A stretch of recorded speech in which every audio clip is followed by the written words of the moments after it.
Here I'm working on an iPhone 8 Plus that came in for data recovery. iPhone dropped in water. We do not know if this iPhone dropped in the toilet, dropped in the tub, dropped in the pool. Customer did not say.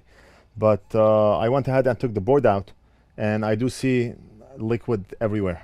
The casing inside, the battery, the motherboard has liquid all over the place. So phone does not power on, and I have not tried to put the phone on the power supply yet, but we're gonna do so right now. The first thing I want to do is look at the board to see if we see anything obvious or if we can tell where liquid came in contact with the board. We do see the red sticker here, which indicates that liquid came in contact at this point here.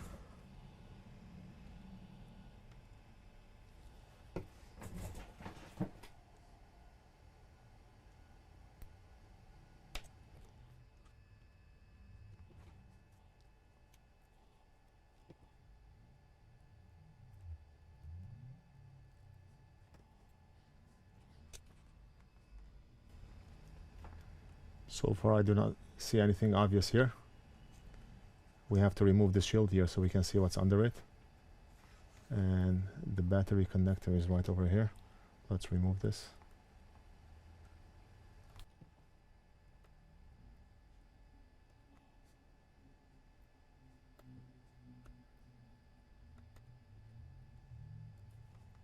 We see some green stuff here, which indicates that there may be corrosion inside here. So nothing too obvious from this side of the board. Let's flip the board.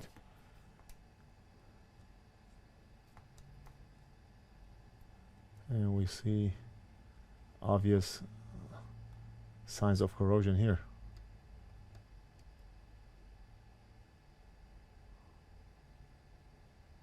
We do see that half the chip blew out. So this is a good sign that this chip may be bad. Okay, and we may have some corrosion under here. Let me start by removing the shields so we can look under them and see what's going on. We did not test for a short yet, but let me do that right now.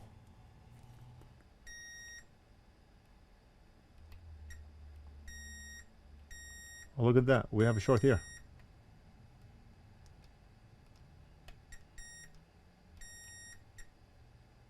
No short here,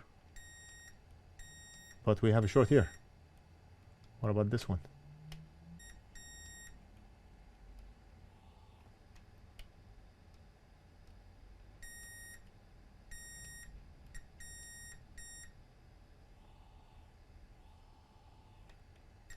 This cap here, the one that has a short on it, is VDD main, so it's a major line. We're gonna go ahead and remove this cap, and if the short goes away, we may just have a working phone. I still have not tested the phone. I'm just doing a quick physical inspection, but we did see a short, so let's get rid of the short before we do any testing. And I just got this Weller tweezer today, and it's not aligned. What I mean, look at this. Are you kidding me? It's going back. It has to go back.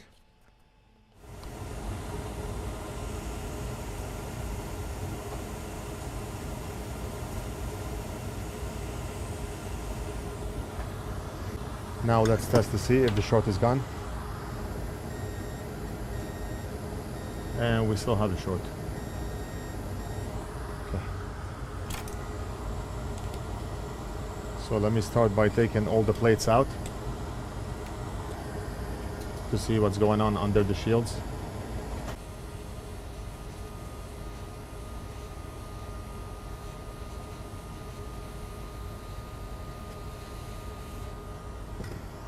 Oh.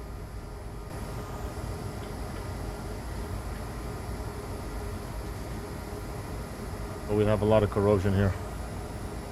A lot of corrosion. And let's remove this here too.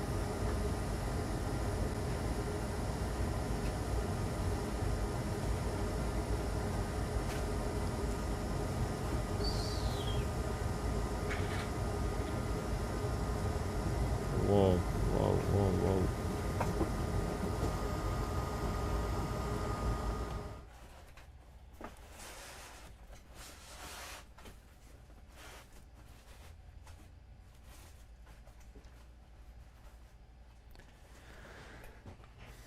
The best thing to do at this point is to look at the floor cam to see where the short is coming from, because looking for a short without a thermal can is like looking at a needle in a haystack.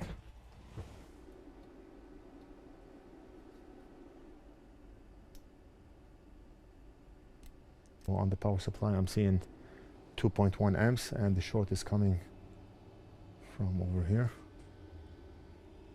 Let's raise the temperature boundaries up so we can pinpoint where that short is coming from.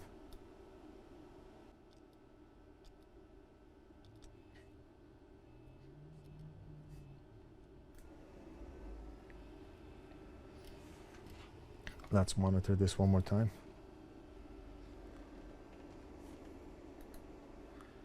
I'm gonna disconnect power and then I'm gonna connect power one more time. So the short is starting out from here. Right, so the short is coming from the PMU, which is this IC right here.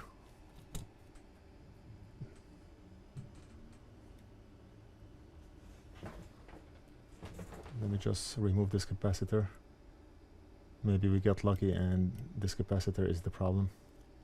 Because right now the short could be coming from one of the capacitors or it could be coming from the chip itself.